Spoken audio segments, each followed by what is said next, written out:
Okay, we're continuing with quotes from Holy Grail of the Wisdom Quotes by me, Pete Rogers, alphabet order, Pericles. He lived from 495 to 429 BC. He was the lead ruler of Athens during the golden age of Athens. Okay, the period in Athens from the birth of Pericles to the death of Aristotle is the most memorable in the history of the world, according to Percy Bysshe Shelley. And lots of people feel that way. It was such an extraordinary time. The concentration of geniuses was off the charts. And it's basically you need a golden age that celebrates genius and likes genius and lets it grow and develop. Because there's lots of people with super high IQs, but most of the time they're just pounded down and not allowed to do anything. That's how it is in the world most of the time. Okay, in 490 BC, the Greeks defeated Persia at the Battle of Marathon. The Greeks then formed a Delian League to help protect themselves from Persia. It was sort of like what NATO is to Europe in the 1900s. The Delian League, though, was named after the island of Delos, and Athens was really the big leader. It was sort of like the Athenian League, okay? And they had this great navy, and they started becoming more aggressive. And, you know, Pericles did great things. He helped build up the Acropolis. He was sort of the supervisor, if you will, of much of the golden age of Athens. But he later, you know, got too power hungry, as so often happens, and picked a fight with Sparta, and then Athens lost to Sparta. And a big contributor was the disgrace over at Syracuse because they were jealous of Alcibiades. But we're not going to go into all that. I'll just give you a quote or two by Acro means height, polis means city, so Acropolis is like a city on a hill. The Parthenon's a temple to Athena Parthenos, sort of the great masterpiece of the Athenian Acropolis. Phidias made the great statue to Athena. Okay, so that idea of a great city on a hill, like Athens was to the ancient world, and like the USA used to be to the rest of the world. Okay, so here's a couple quotes by Pericles. Those who can think but cannot express what they think place themselves at the level of those who cannot think. The secret to happiness is freedom, and the secret to freedom is courage. Freedom is the sure possession of those alone who have the courage to defend it.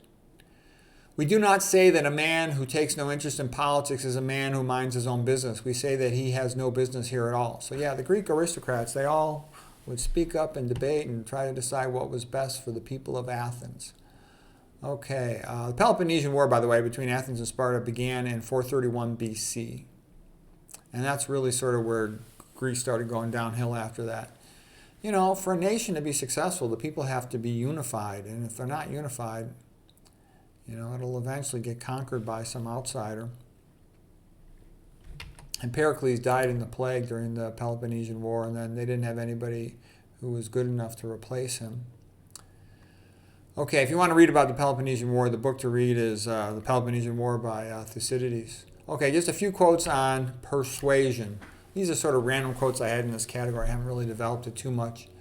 William Bernbach says, the truth is not the truth until people believe you. Yeah, it's very difficult to get people to believe the truth a lot of times because there's usually big money pushing a lie.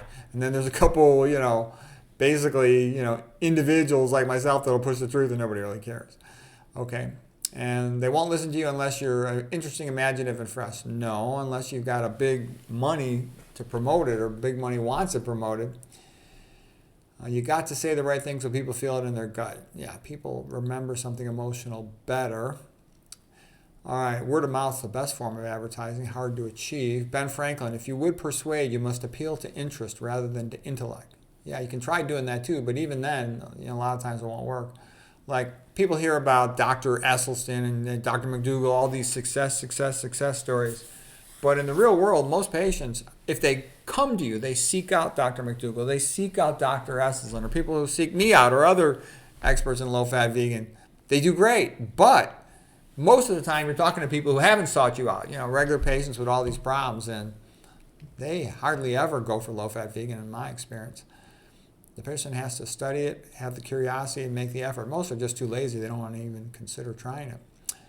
Okay, Roy Williams, the first step in persuasion is to entice the person to imagine doing the thing you want them to do. Mary Wells Laurence says, the best advertising should make you nervous about what you're not buying.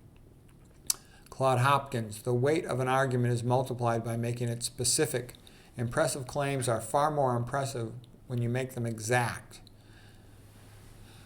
Okay, next is Johann Heinrich Pestalozzi from the late 1700s. He was a Swiss educator, and he said, "Not art, not books, but life itself is the true basis of education."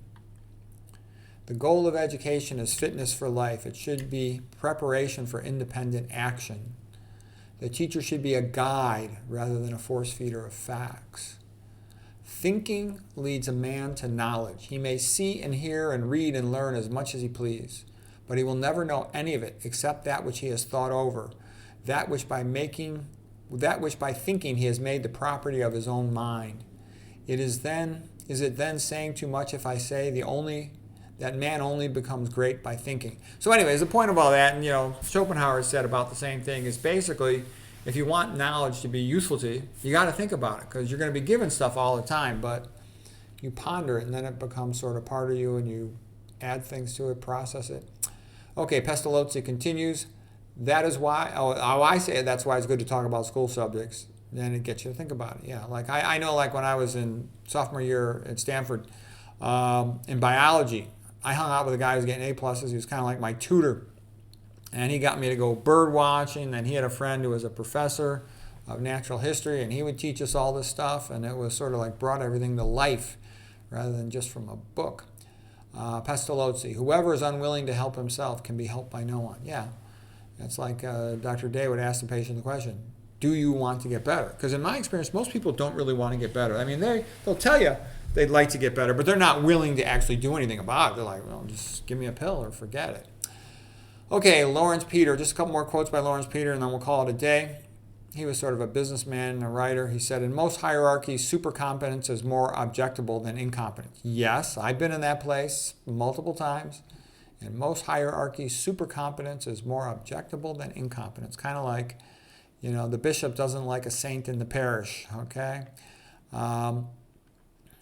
Here's Laurence Peter's quote, continues from the Peter Principle book. He warned that extremely skilled and productive employees often face criticism, and they are fired if they don't start performing worse. Their presence disrupts and therefore violates the first commandment of a hierarchical life, that the hierarchy must be preserved. See to it that the patron has something to gain by assisting you or something to lose by not assisting you if you want to rise in the hierarchy. Yeah, what I've seen is most of America's institutions have been taken over by monopolies and big like areas of market production. And then once it's a monopoly, then they start doing all this, DEI, diversity, affirmative action. You say, well, isn't that thoughtful? No, it's not real.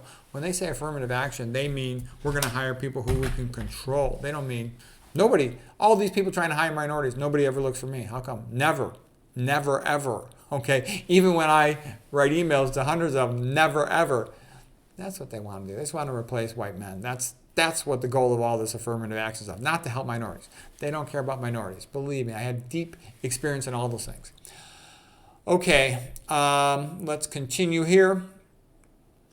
Laurence Peter, take your choice. Talk about others and be a gossip, or talk about yourself and be a bore. Great minds discuss ideas. Average minds discuss events. Small minds discuss people. An optimist expects his dreams to come true. A pessimist expects his nightmares too. America is the land of taxation that was founded to avoid taxation. You don't need to take a person's advice to make them feel good. Just ask them for it. If you can tell the difference between good advice and bad advice, then you don't need advice. Okay. An ounce of image is worth a pound of performance. In hierarchy, every employee tends to rise to his level of incompetence.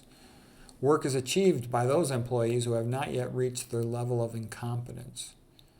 If you don't know where you are going, you will probably end up somewhere else. And here's one. Only mediocrities rise to the top in a system that won't tolerate wave making. That's a good one. That's what I've seen, is that a lot of monopoly institutions, they don't care about quality. All they care about is status quo and some social agenda. So they want mediocrities. They want a mediocre puppet in charge who they can blame everything on, but who really doesn't make anything happen, is just following instructions, just following orders. When I was a young guy, that used to be an insulting statement to say, oh, just following orders, like the jerks in the 1930s. But nowadays, that's how people are. So we kind of lost that quest for meritocracy. I hope it comes back. Anyways, I hope you found these quotes helpful.